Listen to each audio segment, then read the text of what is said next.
Chris and Jenny, right? Yeah. Thanks for fitting us in. Dr. Steiner told us you were one of his favorite students. One of? Well, if that isn't a blow, jeez. And you two are both from Long Island as well, right? Yeah, we both grew up there. Okie doke. So, what are we doing here today? Jenny and I have been together for 9 years. And we've been planning on getting married at the end of the month. But we've been having some problems. It happens. We're fighting all the time. We haven't had sex in over a month. We're not even living together right now. Jenny moved in with a friend. I'm sorry, is this seriously what you're opening with? Well, Jenny, what do you think he should be opening with? We got an early wedding present from my uncle. It was a DNA kit, one of those things that tells you like how French you are if you're related to George Washington, you know. Did you guys send it in? We did. And? Well, we're not French. We're brother and sister. How can I help? To put it mildly, is a little more complicated than most. You are half siblings. All right, what about, let's start with a little context. How did you two meet? It was the second day of freshman year at NYU. I was in a philosophy class, which I almost immediately realized was the worst decision I'd ever made. Until Jenny walked in.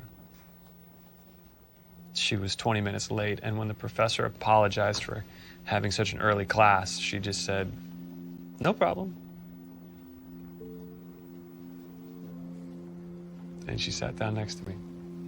How long before you two went out? We got coffee after class. But immediately I knew we were meant to be together. Even before we both learned we were from Port Jeff. Port Jefferson, that's a population of 8,000. Pretty small. Especially if both your mothers used anonymous sperm donors. Right. Have you told your parents? No, we haven't told anyone. We're not going to tell anyone. But they are expecting us to get married in 16 days. Right.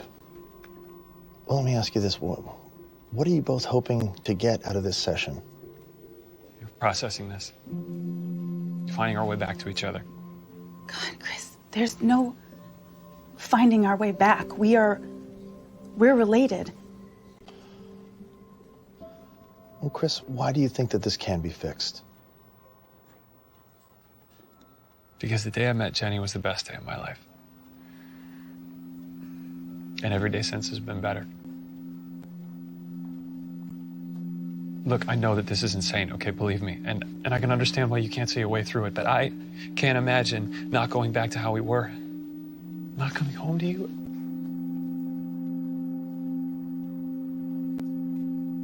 But if you think it's impossible and you can look me in the eye and tell me right now that you don't love me anymore, then I will call off the wedding.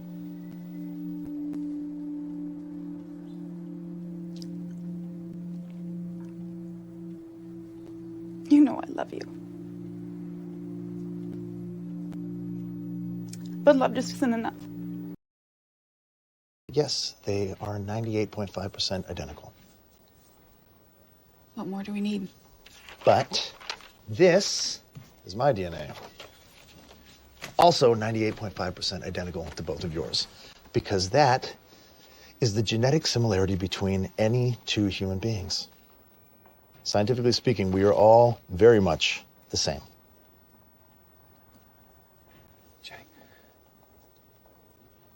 What, I should carry a DNA chart to the market to explain to everybody why it's okay I'm married to my brother? Why do you feel the need to explain anything to anyone? Look, I'm sorry. I'm sorry, but there's nothing that you're gonna say that's gonna make me forget who Chris really is. Okay. Okay, fair enough.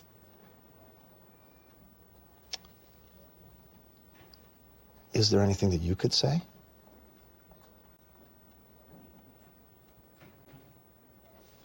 You were planning on being married in 16 days. You must have written your vows.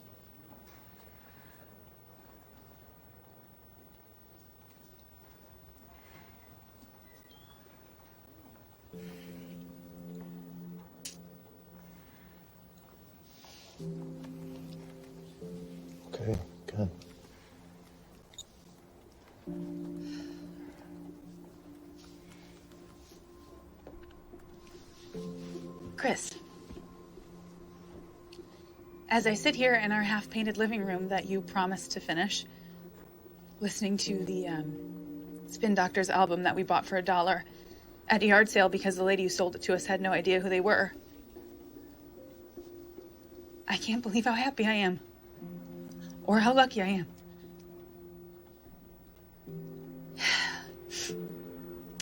I never thought I would find somebody who laughs at all my stupid duck jokes, or likes my grandma's baked spaghetti, or picks up all of our bath towels all the time.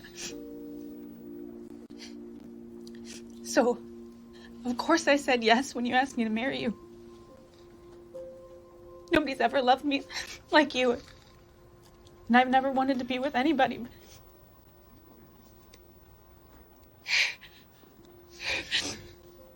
Okay, good. Jenny. Can you see that, Chris?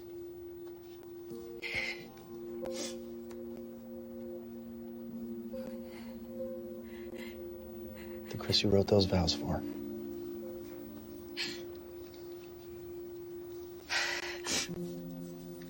That is the only Chris there is.